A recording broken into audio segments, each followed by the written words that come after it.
Dobrý den, vítejte u dalšího pokračování série přednášek Antifašista Art.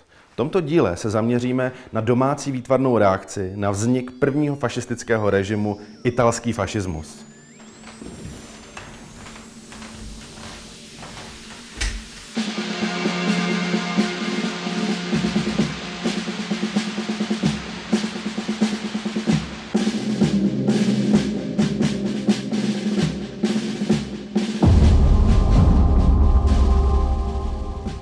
Satirické kresby se objevovaly v československém tisku v podstatě v zápětí, jak fašistická diktatura v Itálii vznikla. Roku 1919 založil Benito Mussolini fašistickou stranu. Přes prvopočáteční politický neúspěch na sebe začali od začátku strhávat pozornost. Jejich taktikou byl skvadrismus, tedy vysílání mobilizovaných polovojenských komand, zvaných Černé košile, terorizujících domnělé nepřátele Itálie. Oblíbeným způsobem fyzické likvidace opozice bylo oběť násilně přinutit k vypití velkého množství ricinového oleje. Ricinový olej v malých dávkách, sloužící jako projímadlo, se stal pro fašisty něco jako podpisem jejich teroristických akcí. Tyto brutální politické atentáty karikuje nám už dobře známý kreslíř František Bydlo. Oblíbenou strategií u fašistů bylo taky stávkokazectví, útoky na socialisty a odbory. Tím si získali respekt u velkostatkářů, průmyslníků a bankéřů. A ti se nakonec rozhodli Mussoliniho podpořit jako zbraň proti dělnickému emancipačnímu a levicovému hnutí. Díky tomu v roce 1921 se dostal Mussolini do parlamentu. Mussolini uchopil moc při takzvaném pochodu na Řím, kde ho nechal král Emanuel III. Ze strachu jmenovat předsedou vlády. A Mussolini měl Itálii na lopatkách. 2 roky na to byly demontovány zbytky parlamentní demokracie v Itálii. Dělnické hnutí bylo rozprášeno a jeho vůdcové zatýkáni, uvězňováni v internačních táborech a popravováni. Jak ukazuje karikatura Antonína Mrkvičky, která zároveň i formálně parafrázuje progresivní kubofuturistickou machu. Futurismus byl díky fašistovi, futuristovi Marinettimu jedním z oficiálních vizuálních jazyků italské fašistické diktatury. Italský fašismus vycházel z vyhroceného nacionalismu, který se opíral o všeobecný poválečný pocit, že národ byl zrazen a je v ohrožení. Pro fašismus byl od začátku typický kult vůdce, síly, těla a militarismus. A také expanzivní dobyvačná politika a proklamativní odkaz na římské impérium, jehož dědicem se měla nová Itálie stát.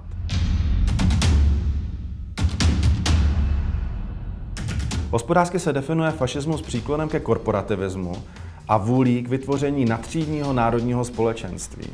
Ale jinak byl myšlenkově neukotvený a řekněme promiskuitní až mělký. Mussolini popsal neexistenci ideologie fašismu při jeho vzniku takto. Fašismus nebyl dítětem teorie sepsané nejdříve u psacího stolu, vznikl z potřeby jednat proti skorumpovaným elitám a marxismu a stal se jednáním. Nebyl stranou, ale antistranou a hnutím. Slova republika, demokracie, liberalismus, socialismus nemají už žádný smysl. Ustavíme nový svět, kterému nebude vládnout politik, ale hospodář, jenž znovu postaví dům a ustaví život v novém čase. Odpor k stranickosti a volání po jakémsi nadpolitickém dobrém hospodáři přece známe i dnes. Neblahé působení katolické církve při vzniku fašismu v Itálii parafrázuje karikatura Zdeňka Rickera z roku 1929, kdy byly podepsány tzv. Lateránské smlouvy.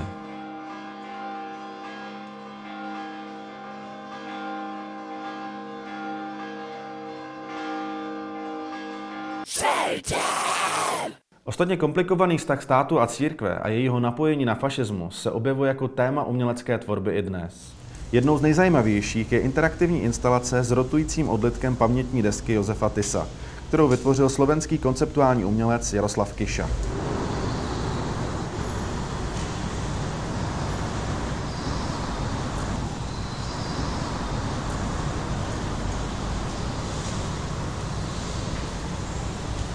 Obecně se o italském fašismu mluví o jakési měkčí, či dokonce přijatelnější formě fašismu, než byl například německý nacismus.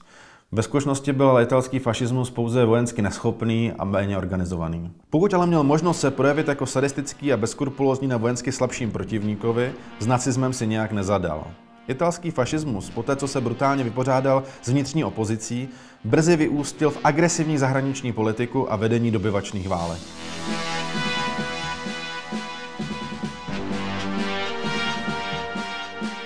Obzvláště brutálně si počínal v severní Africe. Potlačil emancipační hnutí protektorátu Fezan a Tripolsko v dnešní Libyi. Proti hnutí odporu nasadil tanky i peritové nálety, ničil vodní zdroje a internoval celé kmeny do koncentračních táborů, kde byla strašlivá úmrtnost. Odhaduje se, že během tzv. Pacifikace Libye zahynula až polovina beduínské populace. Do kolonie tzv. Italské severní Afriky do roku 1940 fašisté přemístili na 110 000 italských kolonistů. Jejich osud byl ale po válce a dekolonizaci zpečetěn.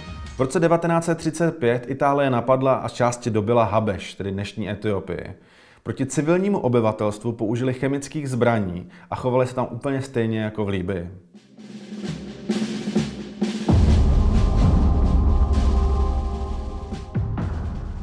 Represe dosáhly vrcholu v březnu roku 1937, kdy fašisté terorizovali a zmasakrovali obyvatelstvo Addis Abeby. Tématu okupace Habeše se věnovalo více umělců, nejčastěji slovenský malíř Štefan Bednár, kterého jsme si představovali v minulých dílech. Kresba od Adolfa Hofmeistera, nazvaná mnohovýznamově Řím nese černou kulturu Habešanů, už ani nemůžeme nazvat karikaturou, protože krutý obsah naprosto předvládá nad černým humorem. Formálně kresba mluví jazykem nekompromisní avantgardy a ukazuje, že je tento výraz velmi vhodný k politickému až plagátově srozumitelnému sdělení.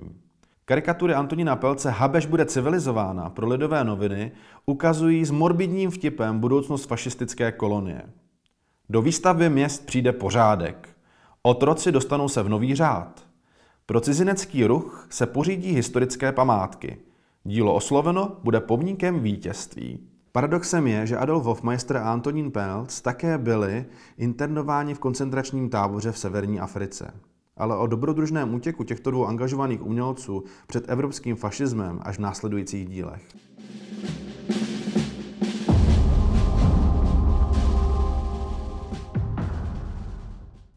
Do Mussoliniho diktatury se trefovali také známí divadelníci Voskovec a Werich ve své hře Cézar, uváděnou od roku 1932. Hlavním scénografem a také autorem vizuálního stylu osvobozeného divadla byl František Zelenka, původně příslušník divadelní sekce 9 Silo. Ve scénografii Cézar použil plošných lepenkových kulis vyřezaných do geometrických obrysů, pokreslených plošnými znaky odkazujícími k antice. Kulisy tak evokovaly ochotnické představení a stály v přímém rozporu antické monumentality a fašistického patosu, který tak zesměšňovali. Zároveň i v jeho návrzích kostýmu bylo pro všechny diváky zřejmá hra s dobovou aktualizací. Jejich scénický tanec byl složen z prvků vojenského cvičení. Dívky nosily plynové masky a jejich oblečení nápadně připomínalo uniformy italských fašistů.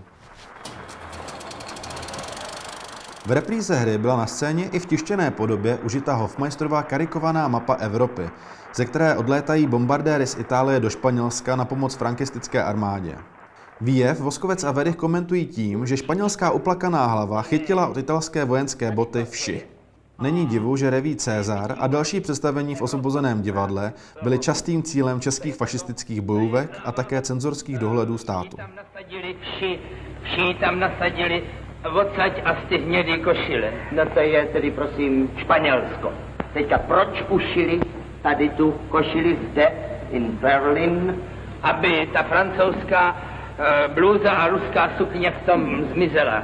Docela správně, radši nejedí, jen aby košile mohla být. Může ta ruská sukně a ta francouzská blůza zmizet? Nemůže. A proč nemůže zmizet ta French blouse a Russian skirt? Protože je tady špendlík, neboli Sicherheitsnadle, neboli safety pin, made in Prague. Výborně. Humorný sketch Voskovce a Wericha reaguje na neblahé angažmá Itálie ve španělské občanské válce. Už v roce 1936, když španělská občanská válka začala, Itálie intervenovala na straně zbouřeneckých frankistických armád a vytvořila letecký most dohromady s německou Luftwaffe, která převezla ze španělského Maroka zbouřenecké vojáky do Španělska. Italští vojáci a letci se zúčastnili války na straně zbouřených nacionalistů a dopouštěli se nepředstavitelných zvěrstev. Ale o španělské občanské válce a jejím obraze v československé kultuře se dozvíme více v následujícím díle. Těším se na vás a všechno moc imaginaci.